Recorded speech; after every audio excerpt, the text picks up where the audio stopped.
Hey, are you ready to grow your business? You have checked out the number one resource for business leaders, entrepreneurs, startup founders, and managers.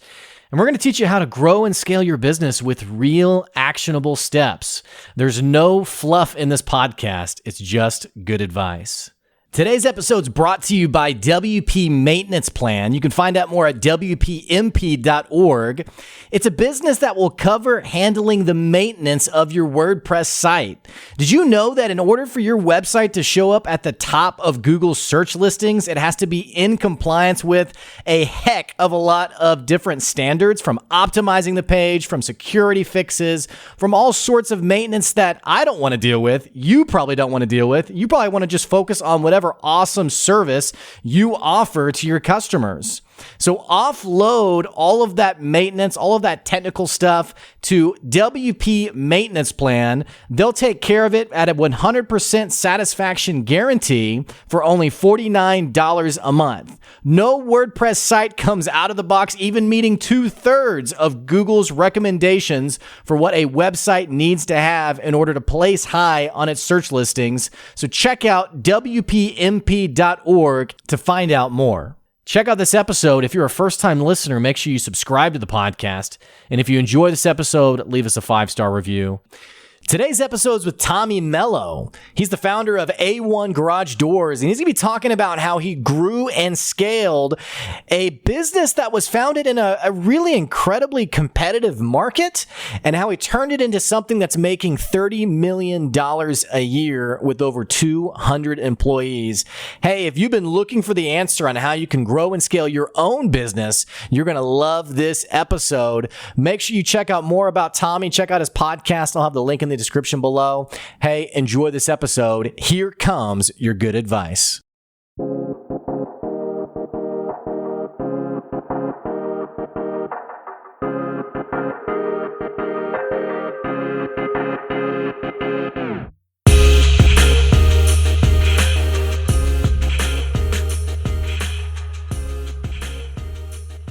Hey, thanks for checking out another episode of the Good Advice Podcast. I'm sitting down with Tommy Mello. He's the founder of A1 Garage Doors. It's a $30 million a year business. He's got over 200 employees. It's an extremely competitive business.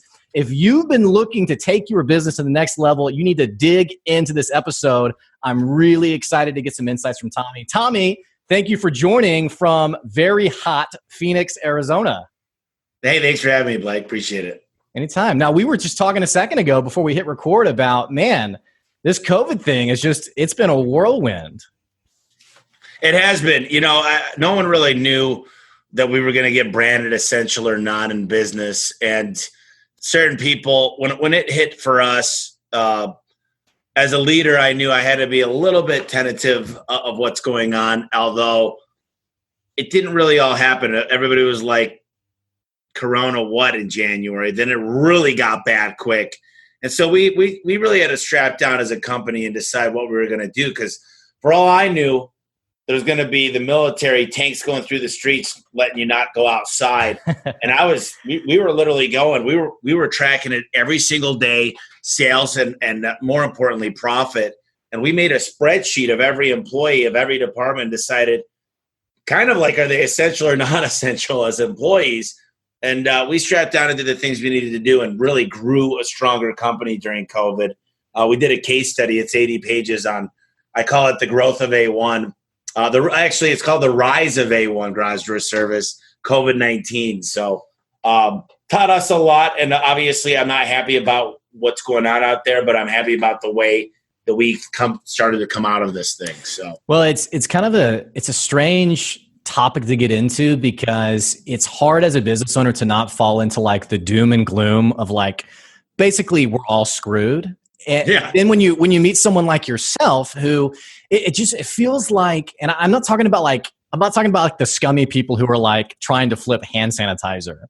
I'm talking about like, there's people who are so trapped in like fear, doubt, uncertainty. And then there's people like yourself who are, and I don't know how to phrase this without us sounding kind of skeezy, but finding a silver lining to still grow as a company, to still be profitable as a company, to still rise as a company. I think that's something that's pretty insightful, not even just on your business acumen, but it's something that, frankly, every listener, if they really dig into, can really grab onto, rather than, oh, we're just not going to sell anything for the next 8 months. Yeah, I could have went under a bridge and hid, but I communicated with the staff daily. But the big thing is we decided to spend a considerable amount of cash on marketing when no one else did. You see, TV became a fifth of the price because no one was doing national advertising because these companies weren't able to work. So we were buying at a fifth of the price with 5 times the exposure, and that put a huge imprint. I mean, we've never been so busy. I've got to the point where I was getting 70 cancellations a day. We couldn't even keep up. That's how bad it got. Right now I have 55 technicians training in my training center. And I can tell you that there's this thing during business. You're either feast or famine. You either got too many leads, not enough guys, or vice versa. It's hard to find an equilibrium, and we've done a good job of doing that. But when you get a thing like the housing crisis in 2008, 9, 10, or what's going on right now, you either see companies rise or they fall. And for the most part, they're falling fast, but the winners are big, big winners. Now, how are you? I mean, is this just business experience? Because I'm reading your bio. I know you're an investor in 13 different businesses. I'm sure you've been in business for quite a while. How does someone, especially like someone, maybe one of my listeners, when something that is so detrimental to the market shows up, and obviously we never had anything like COVID before, but how did you keep yourself from going into paralysis? Oh my gosh, the sky is falling. We're screwed. We need to lay off our whole staff. What are we going to do? Because it sounds like, and maybe you had that for a second, but it sounds like you have, and again, I'm looking for the right words. You have found opportunity in spite of the circumstances. Yeah, well, I think the fact is we've been through that housing crisis. We've been through a lot of hard times. We've been through the good and the bad. And I've got a really, really good network of people. So I was talking to other business owners. I have my own podcast. So I'm really close with about 15 really, really, really smart people that have similar like businesses. Some have different businesses. I talk to a lot of private equities, a lot of different CEOs that do $250 million a year. And I kind of talk to them because they've been through not only one or two of these, but they've been through 10 of these situations in the last 50, 60 years. So yeah, geez. I reached out to my network, and I'm one of those guys that not only is the cup half full, but it's overfillingly full. I'm optimistic. I try to keep a balance around me of people like warn me, pump the great brakes. I kind of fill in the voids all around me, but I'm the most optimistic person, and I see everything as an opportunity. Every single thing that happens when the stock is going down, there's someone that shorted that stock. There's someone's always winning when someone's losing. Yeah. I tend to try to focus on being that winner. It's kind of like that. It's like, I think it's like, I'm going to butcher it. It's an old Warren Buffett quote, but it's like, be confident when others are fearful and be wary when others are, I guess, confident. Right. And so, yeah. Well, when people are selling, you buy. And when people are buying, you sell. That's the old Warren Buffett cliche. And he's the best person to tell you, focus in on one or two or three things. Don't focus on a million things. And that's what I've learned is this last 2 years, I've actually really put my time, energy, and focus into A1 garage door service. And I read the book Essentialism and Gary Keller, The One Thing. And it's focus, ultra focus on one thing. And a lot of business owners have the shiny light blindness that everywhere they look, they become real estate investors. They're doing this, they're doing this, they're doing this. And I've made that mistake. And it's not the way to go, especially when you're early on in business. Do not try to do 10 things. You'll see a lot of opportunities come your way that all of them you can make money on. But when you really analyze your time, where can you grow the fastest and stick to that? Have a 5-year plan and at least give it the plan to go forward instead of just, boom, I'm distracted. Boom, I'm distracted. It's the worst thing you could do to a small business. Well, and it's almost like, especially as a new business owner, I don't know how diligent people are on like protecting their time. Because it's not even like, you have like the serial entrepreneurs who can't stick with one idea. They jump from one to the next. Oh, yeah. But also I found it with people who, and you and I were talking a little bit about like SEO and like digital marketing before we jumped on, hit the record button. But I've also seen new business owners who they go into business almost as if they were already like a 6 or 7 figure business. And so they're trying to do everything that owner would do. And so they're trying to run digital marketing. They're trying to run all these different elements of their business when they haven't even built the foundation. They don't even have a single sale yet, but like they have the podcast, they have the newsletter, they have the blog. I mean, and all these things are great in a vacuum, but it's so much for the new business owner to do. Well, I'll tell you what, I started out in the field. I think the biggest mistake I made is you got to have a plan. You got to have a business plan. You got to have an org chart. You got to have a depth chart. You got to understand the roles you're going to need to hire. Think about the company you want to be like. Not only think about it, but go to another city outside of your comfort zone. If I'm in Phoenix, bare minimum, I got to get out of here to Vegas or Denver or LA. And I got to go find the company I want to be like. And then I need to write down the characteristics of that company. And I got to write it down in the detail of who I want to become. And then I need to slowly go back year by year, quarter by quarter, month by month, week by week to today. What do I need to do? And plan on that. Make sure I have enough money because most startups are underfunded. And then figure out your why. Yeah. Why am I doing this? Because if it's because I don't want to work with other people, that why is not going to get you through the bad times. So have a plan and literally break it down into a way. But sales is the cure-all. I'm sales and marketing. That's what I do. I've got an MBA, which did nothing for my career in this industry. But what it did is it taught me a lot to hang out with the right group. It taught me how to network. It taught me how to build relationships. And I think that's the only thing really important I got out of an MBA, unless I have that by my name, because people are like, oh, look at you, you're successful. I'm like, no, nothing to do with that. If I go back and put that time into being a diligent reader, going and studying other companies that are similar to mine, those 2 years I would have put into that all day long rather than getting the degree. So, but what you're talking about though is it's so tangible. I mean, get out there, make relationships, and there's no shortage of events to go to, people to engage with. This stuff's pretty easy conceptually, and yet a lot of new business owners struggle with some of these basics. What do you think's going on there? Well, I think they never had a coach. It's like, look, when I played high school, you name it, I played it. There was practice. They taught us how to play the game. I knew exactly what I had to do to win. I'm competitive. I like key performance indicators. I got 4 monitors here. This one's always refreshing my key KPIs. I've got 5 core ones, and then I can dig into those. I've learned how to manage people. I've learned how to be a leader. And unfortunately, I'd say upwards of 90% plus, they don't own a business. They own a job that they just manage people. But if they're not there, it doesn't run. A real business runs itself when you're not there. The day I knew I was a success, and I get this question a lot, is when I left town, and this was a couple of years ago, and we set a record month. I was on the phone 3 times total for the month. I kept an eye on my KPIs, but I was more strategizing. I was the big picture looking at things. So we set a record when I was gone with 0 involvement. I could have been doing nothing that whole time.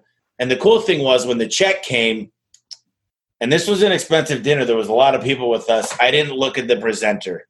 I literally shoved my card in there. Whereas 10 years ago, I would have been like, man, I hope she doesn't order that expensive bottle of wine. Now I'm like, I can afford it. I can do what I want when I want with who I want. And money's a tool to get me to where I want to go, but it's not the end all be all. And I feel like they don't teach this in school. Our parents never taught us how to be financially stable, how compound interest. Einstein said it the best. It's the biggest thing in the universe when it's working for you, or it could be working against you, which is credit cards. And I've learned the hard way. I've read a lot of books, as you can see, and you have no idea. I've got a huge Audible. So always be a student. Well, what about like people who, and it's like, and again, I'm not discounting your advice because it's spot on, 100%. You're right on the money. It's people hear that advice and then yet they don't act on it. Like, for example, you mentioned Audible. Audible is one of the most accessible platforms for people to become a learner in business. And yet, and you probably, I would be shocked if you aren't always, giving advice to new entrepreneurs, to business owners, what have you. And yet there are people who they simply cannot implement what they're reading, or they can't put into practice what they've heard. Is that because people at their core they just aren't a learner? Are they just unwilling to, like, here's a great example. You mentioned being out of town and having this incredibly profitable month. Man, I know business owners who'd be really uncomfortable with that. They maybe would even take it personal and think, well, I need to get even more involved if they don't need me, because it's more about their ego, so to speak. So like, what's the disconnect between all of this incredible content and yet people not really being able to act on it, to function on it, to become sort of like these habitual learners? What does that look like for people? What's going on there? Well, there's a couple of things there to unpackage. Number one is experience is the cure-all. I'd rather have somebody with experience than an education. So going through these things, I used to read a book and come in with 10 new ideas. So I don't think necessarily you got to take these pieces of advice and decide what's going to work and what's not. And as a leader, it's your job to be educated. But now what I do is set implementation strategies to get these things to happen. And I've got departments in my org chart, and I stay in my own lane, but I give guidance and keep an eye on things. And I have initiatives and I have goals, and we have a budget. And the thing is we never had a budget. I mean, I could go into details of what works for me, but I think the biggest thing is so many people are perfectionists. They never know when to get started. Me, I jump in head first and fix it as I go. They have the hard time taking the release of jumping off a cliff. And me, I got to tell you, I'm the biggest risk taker you've ever met. And to be a true entrepreneur, you've got to be a calculated risk taker. The second thing is they start something and it falls off because no one's there keeping them accountable. They've got to create accountability partners all around them. And if they could keep accountability and make a vow, and when you delegate properly, you're not just saying it, you're signing a document. And I like to make it a really nice detailed document of saying what I'm going to acknowledge. And I make people watch me sign that and say, look, you better hold me accountable. Even though you work for me, I'm going to hold your feet to the fire. You better hold mine to the fire. Because so many people have a hard time starting. And I think that's the biggest mistake I see is they always say, we're going to do it. We're going to do it. Progress, not perfection. What my COO, he has a hard time or did have a hard time. He's like, no, well, like he told me a couple of months ago, well, we'll get that started in August. I'm like, no, we'll start that next week. I'm like, everybody wants things to be perfect, and it's just not the way to do business. How did you, I mean, you have just again, looking at your bio, listening to you, you have every reason to be ego driven. I mean, you have the money's coming in, you've built something meaningful. And yet we've mentioned leadership a couple of times. It sounds like you have a very much ego-less style of leadership where you're willing for people to call you out, to hold you accountable, to, obviously you grow as a person. How have you built something so sustainable, but also kept your ego, nothing wrong with a little bit of ego, but kept you from being the center of it all? Yeah, I just really felt like the team will get you there. I know for a fact I couldn't do anything. I couldn't do what we have now. I used to be in the business working every day, the E-Myth, in the business, not on the business. Now I'm working on the business. I try to stay as modest as possible. I drive a 2012 Nissan Titan. I live in one of my units in the apartment complex. Even though I have 3 apartments, I have 2 houses, I still stay at one of the apartments. And most of all those are paid off. And, I calculated it last month. I made $5,000 an hour. So that's how much I made. So when I look at stuff, and that's not being confident or cocky, it's just saying I live very comfortably. I do whatever I want when I want, who I want, but with who I want. But ultimately, my team is the people that we get. I tell people I do not want any yes people. I want opposition. If we agree on something, great. But the core 5 I have around me are all about opposition. I tell them I want to look at this from every angle. I very rarely take what I'll call the Trump card. If you ever play cards, it's a mixed term now because of the president, but Trump means I can take your card. I very rarely do that unless I'm very, very, very, very strong. And it's because I have a better comprehension. It's my department and I'm getting feedback and I'm ultimately making the decision. But if I've got an inventory input idea, I don't get it. I want to know what's going on, but you'll never see me.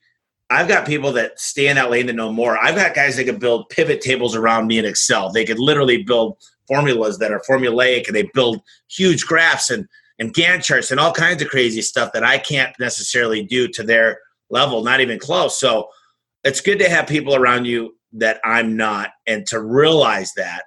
And then to say, look, how can I enrich their lives? Instead of what's in it for me, what's in it for them? And if you could have that mentality with them, what's in it for me, but opposite of that, figure out what's in it for them. And there's all kinds of ways to motivate people. But I'm telling you this, I will get to $1 billion of revenue in the next 5 years. Right now, we're going to hit about 55 this year. I'm hoping if I buy a couple of companies, I can get that to 70.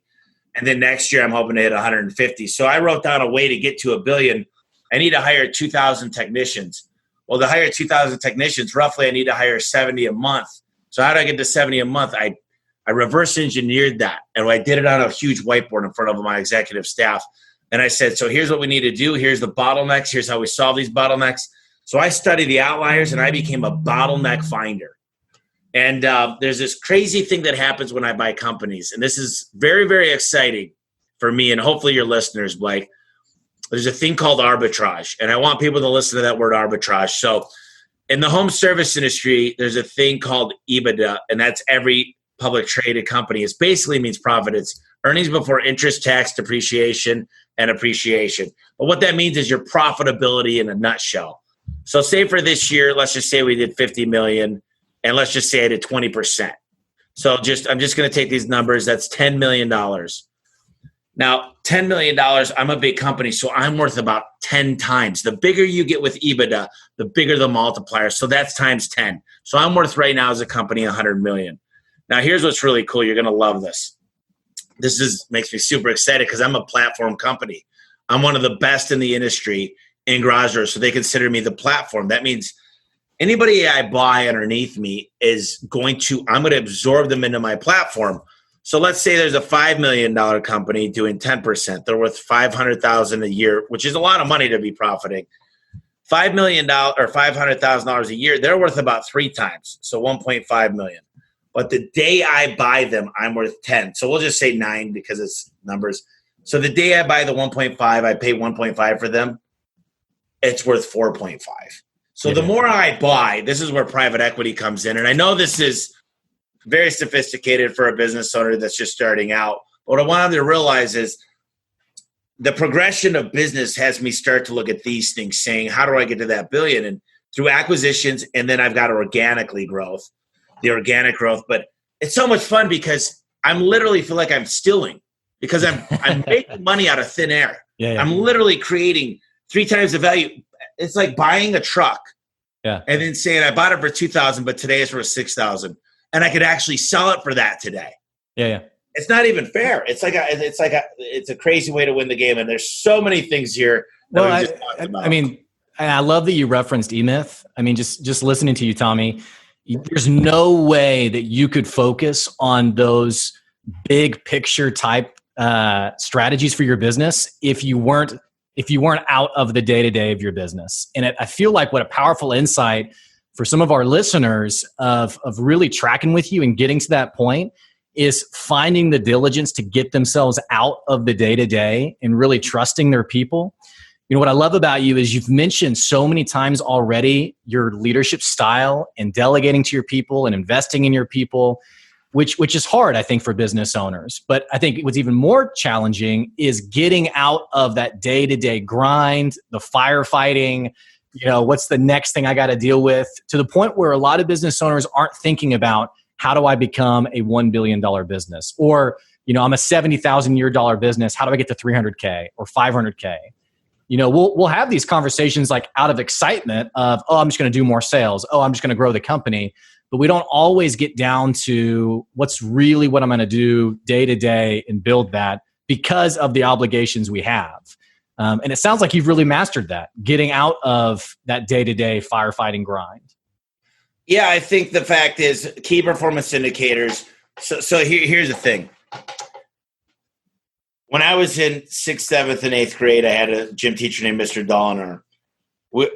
I'd say 1 out of every 5 days we'd sit down and we'd take quizzes and study guides on basketball, football, left tackle, right tackle, left center, or center. You've got your guards. You've got I learned how to play the game. So that should be in a manual. So you should have manuals to how to play. Now your KPIs are the scoreboard.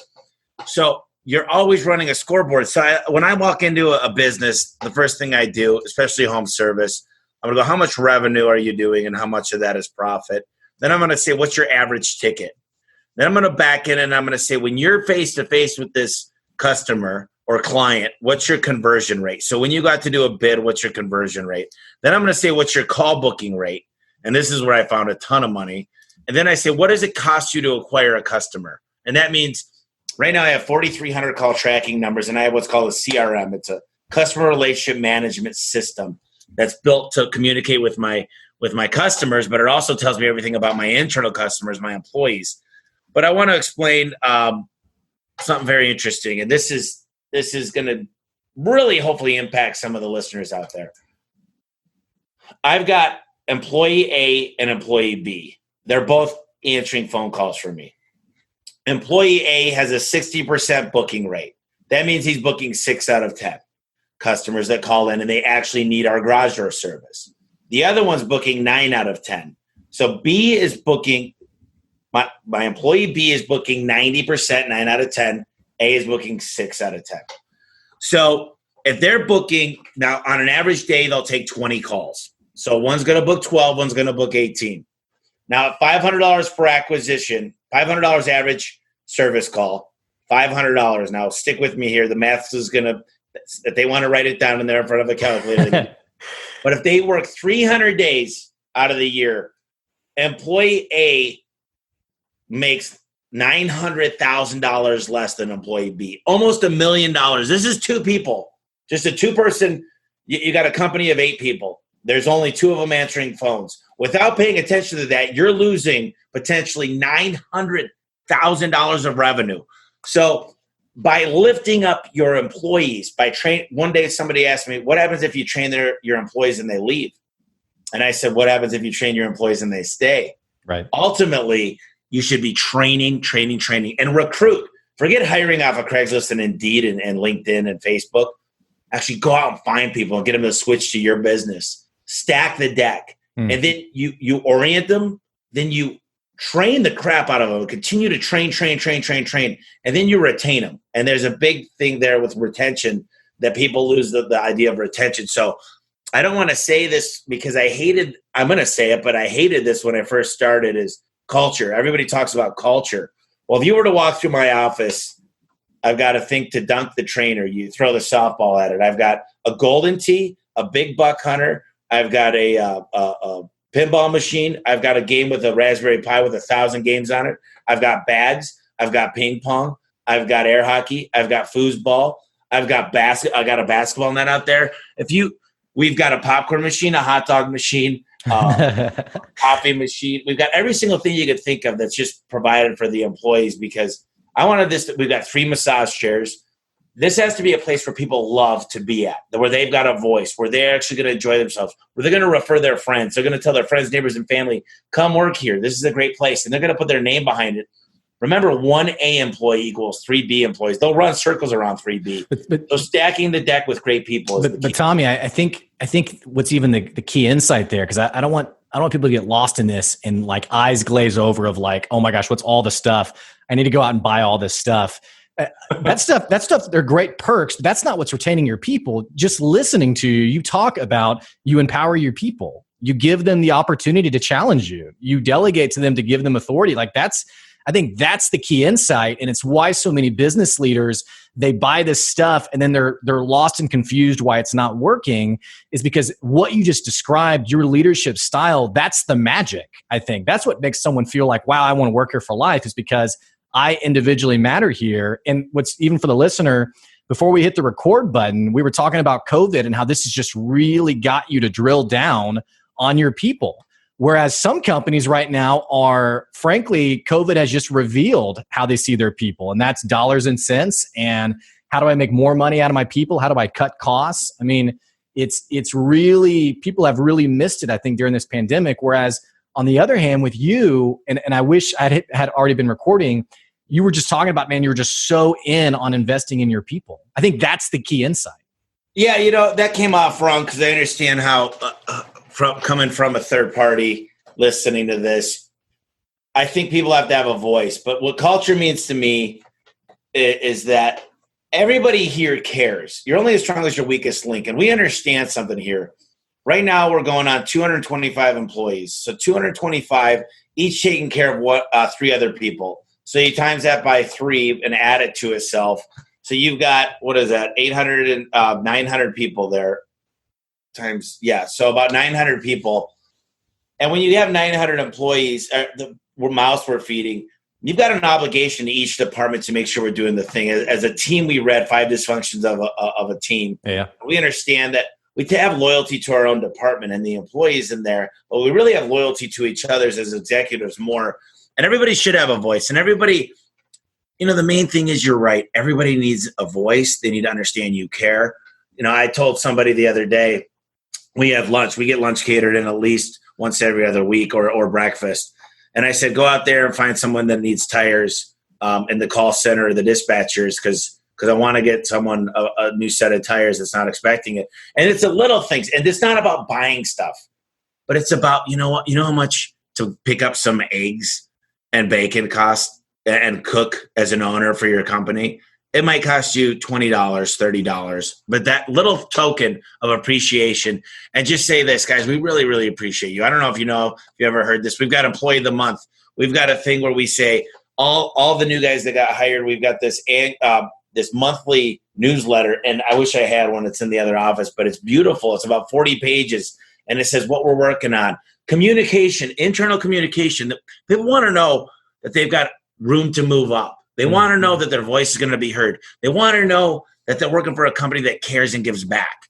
And if you could fill those, forget about buying a basketball hoop or a ping pong table. That means nothing to anybody in comparison to what it means like to have a good leader and a team that's got systems. Now, here's the key thing: standard operating procedures and systems to make sure the voices are heard. It's just not, hey, this is how I act and this is how you should act. There's a lot of things. There's a lot of very, very, very good meetings that people's input are taken. And like I said, the steps of delegation are critical to make things happen correctly in a business of this size. I love it, man. And like I said, it's great to meet a business owner who gets it from the leadership perspective. And again, especially during a time like a pandemic like COVID, I think it's all the more important for people to really drill down and invest in their people. Tommy, I feel like I just scratched the surface. I have so many other questions I want to dig into, but we're out of time. What can people, because here's the deal, for people who aren't living in Phoenix, Arizona, let's say the people who wouldn't hire your company to fix their garage, how can people keep learning from you, listening to you, following you? I mean, you have a wealth of wisdom in the business space. What can my listeners do to stay engaged with you? I spent 2 years, I worked on this book. It's called The Home Service Millionaire. And it's on Amazon, but it's also on Audible. And if you get the chance, I actually made it just cover the shipping and handling. If you want to pay $9, you go to homeservicemillionaire.com/free, or you can order it on Amazon. But the Audible is the best because I actually, believe it or not, Amazon takes 70% of that. So I'm not becoming rich off the book, but I've got 12 co-authors in it. If you want to learn how to make an amazing manual, Al Levy. I've got the CEO of Valpak, those little blue coupons that come in the mail. I've got the CEO of ServiceTitan if you want to learn about CRMs. If you want to learn about this is the biggest mistake I see. Finances get out of control. And if you go listen to Ellen Rohr of how she says to handle finances, Ellen Rohr is the guru. So now we have a financial quick check every Friday. Absolutely amazing. So if you get a chance, check out the book. And then I've got my podcast called The Home Service Expert. And we're getting about 20,000 downloads a month on that, which is cool. That to me is my meditation. That to me is my nourishment. That to me, it's what I need. And I have one that comes out every week, and I learn from the experts. And I get experts. I mean, I get guys that are like have turned billion-dollar companies through private equity. And I was on the phone with one for an hour the other day, and he's just, like I said, if I want to learn, I read their book, I get a hold of them. And for some reason, they take my phone calls. And now that they come on my podcast and I say, I'm going to ask you really tough questions. But some of the podcasts is talking to newly homeowners. Some of them are business owners. Some of them's like, how do we create $5 billion in the next 5 years? Because that's what I want to know. So people that have progressed, you listen to the first one, you'll be like, dude, this guy's clicking away he's buying books that somebody recommend a book, and I didn't realize I was not on mute, and I'd be typing it in and buying it, like multitasking. And I do it now. I'm like infatuated with the people. I'm like, okay, that's good and dandy, but how do we do it? How do we start today? And then like,